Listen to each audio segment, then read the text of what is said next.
Give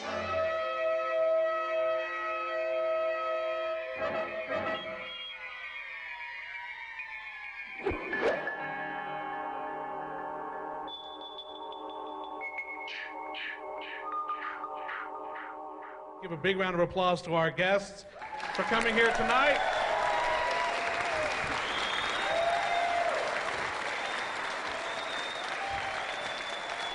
To do some proper introductions, we have the man who did the special effects makeup for the film, Mr. Tom Savini.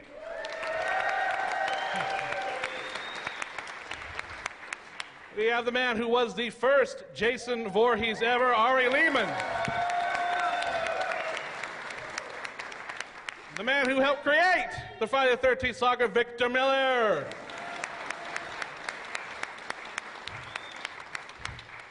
The best or worst mother in history, Betsy Palmer.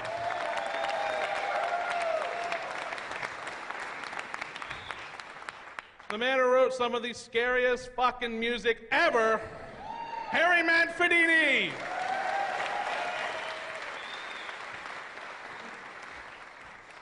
And last but certainly not least, the lone survivor of the chaos that was Camp Crystal Lake in the summer of 1980, Adrian King.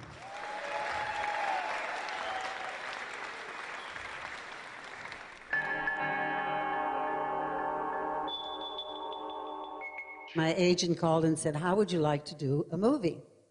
I said, "Great." I said, "I have not done a movie in years." And I said, "California?" He said, "No, it's going to be shot in New Jersey. And it's 10 days' work. You'll make $1,000 a day." And I said, "Great."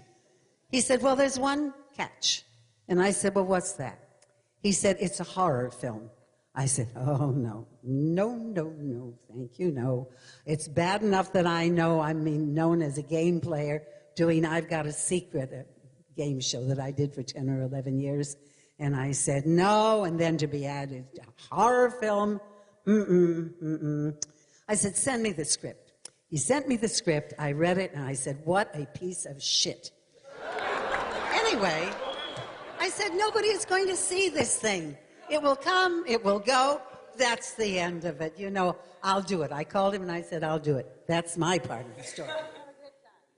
Sean called me up one day and said, "Halloween is making a lot of money." So I said, "Okay, how do you write a horror film? I'll have to go see Halloween." So I went to see Halloween, and I figured out the format.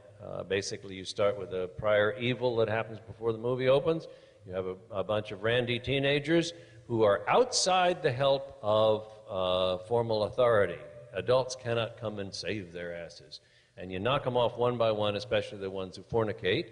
And at the end, the evil genius is found. Sean and I would have been perfectly happy if it had been a real hit at the local drive-in, because that was the level we had been working at. And suddenly we had this thing. I'm reading Variety, and I'm seeing that we're the top 10 movies for 10 weeks. And it made like 64 million. 78 million, something like that, yeah. When I was a little kid, I heard about an audition in my town. I wanted to be in a movie just like everybody. How old were you? I was 12. 12, 13, you know. And it was at the YMCA. So I said, how am I going to get in there? So I brought a clipboard, you see, to look official. And I got there and I said, where's the audition? And they said, oh, it's upstairs. Okay. And so that was acting even then. And somehow I got cast for that Manny's Orphans thing as Roger, the little sex-obsessed child, which was somewhat prophetic. But anyway, so when they went to do Friday the 13th, they needed a little kid. They called me. I picked up the phone. Sean's like, "Can you swim?" I said, "Yes." He said, "You got the part." My memory is I got a call from Sean. I think Dawn of the Dead had just opened, and they wanted the same guy that had created the stuff in Dawn of the Dead to do Friday the 13th. So I went to Connecticut. I think we had a meeting. We sat around and discussed all the effects and how how they would be done, what we would see. That's the most important part. When if you're a budding effects person, you get a script, you break it down to a list of effects, and then the next thing is you have to talk to the director about what he wants to see, because you'll build 1,000 things that maybe not necessary. So we discussed exactly what he wanted to see, and that told me what to create. And the first thing was to cast his head and create Jason, and he was modeled after a guy that used to walk around in my neighborhood, a little bum with one ear was lower than the other, and he looked like Quasimodo with an eye lower. And you were originally going to have hair. And I don't know why we chose to make you bald. I think it might have been easier or something. It got down to a screen test. And I guess I screened and screamed very well. My scream, I always say, my scream just, I think, nailed with the last nail in the coffin, whatever it was. But I think that's how I got the role. And the rest is history. We were having dinner at Sean's house in the kitchen. He said to me, I'm going to make the scariest movie ever made, and you're going to write the music. And at that point, I had scored 3 films, including those 2. And I said, okay, good. And he said, it's called Friday the 13th, and here's the way it's going to look. And I went, okay, good. And I scored it.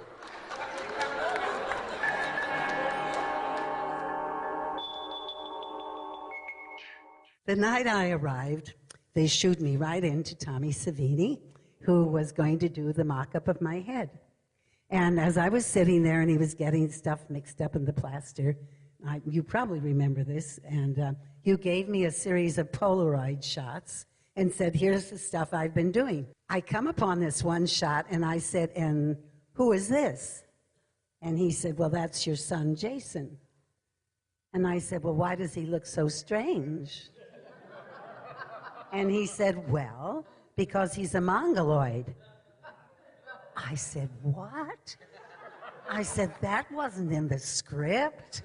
And so I said to myself when I got back in my room that night, I said, my God, not only all this other stuff she's had, there is her little boy who is so needy and will always be so needy.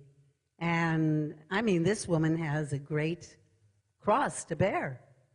So, when that little boy drowns, when that little boy drowns, I mean, I lost it. I really did. And rightfully so. And I tried to keep that camp from getting open. Every year they tried to open it. I think, what are you doing? Didn't they have a fire one year? I think they talked about the water was poisoned another year. The lady was, so, and rightfully so. So that's why I say, after all this long thing, but that's why I did what I did.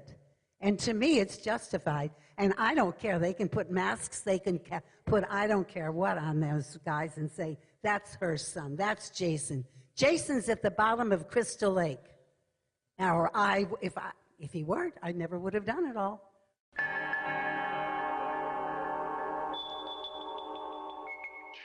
The first thing you see is sunlight on the water, a hopeful sign.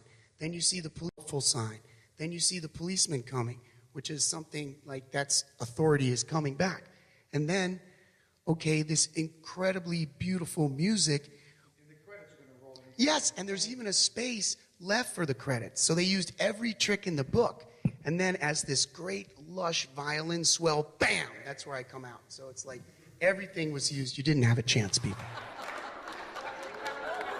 We literally eliminated everybody from wondering what was going on. I mean, when it was the water and it was the morning, everybody said, okay, well, everything's okay, and here's Adrian in the boat, and then the police come, and it's nice, and it's beautiful. That scene went on so long that everybody gave up on something happening, and that was the point of it. The point of it was that you're listening to that music, and you know the credits are going to roll. But, for example, someone who saw Carrie was probably going like, something's going to happen. Something's going to happen. And it just kept getting longer and longer, and something's going to happen. No, maybe not. Nothing's going to happen. That's how long we went. We went to the point of where everybody, including the Carrie fans, gave up on something going to happen, and that's when we hit you. So it was really a combination of so many things that made that thing. Timing is everything.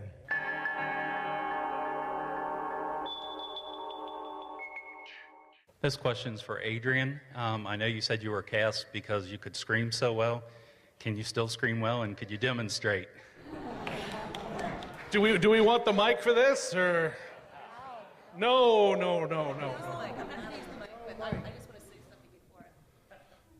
First of all, it's been a long time since I've done my scream. But if you want me to... Oh, they want you to. I have to stand up.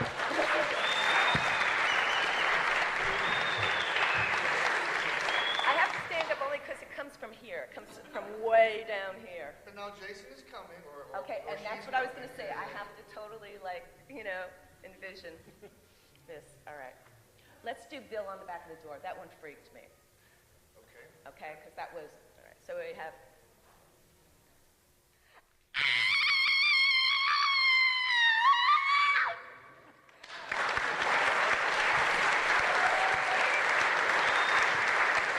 Thank you. My question is for Mrs. Voorhees. Is it true that you were actually offered a part in the Freddy versus Jason as Jason's mother, and that you declined it, and if so, why? More vanity is involved in it than that. No, they asked me to be in 3 different films, or 3 different filmings of Friday the 13th, and I don't even remember what. I think the first 1 or 2 might have been Sean was having his son doing the directing, and I think it was up in Canada. They sent me the script, and I, of course, looked at it. And I don't know, they have me standing beside a grave saying, "You promised me that you'd kill all those people." That was it, right? I'm an actress, for God's sake. Don't give me some dumb line like that. No way. Mm-mm. So that's the true story. This is a great venue for me to clarify. Thank you so much. After part 1 came out, within a few weeks, I had a stalker. And it was 1980 before stalking was taken seriously. And it was also a very hush-hush thing. And the theatrical agent I had at the time, which I had just acquired, who was a friend of a friend of a friend, decided that they were going to try to make the most out of my being the only link from part 1 to part 2, unbeknownst to me, because I was dealing with a stalker. And what I had said to them was, by the way, I never saw a script ever once. Never saw a script. For part 2? For part 2. And all I said was, I will do anything, because I, quite honestly, would be nowhere without Friday the 13th. I loved the film. I loved the experience. I have nothing but wonderful memories of part 1. And it wasn't until after the release of part 1 that all of the insanity started in my life, and I honestly could not focus on anything else, because if you are being psychologically terrorized and no one is taking you seriously, it's really hard to get your head together. And what I said to my agent when all of this was going on, because it wasn't Sean, and I'm reading the Wikipedia thing, and it actually says the reason that Adrienne didn't come back for part 2 is because we could not come to some financial agreement with her agent. I almost had a heart attack reading that 28 years later, because that is so far from the truth. Oh, well, there's a lot of misinformation. Incredible misinformation. So I just want the fans to realize that was not the reason. The reason was I had asked my agents to convey to the Friday the 13th Part 2 people that I'm more than willing to do whatever they want me to do to keep the thread going.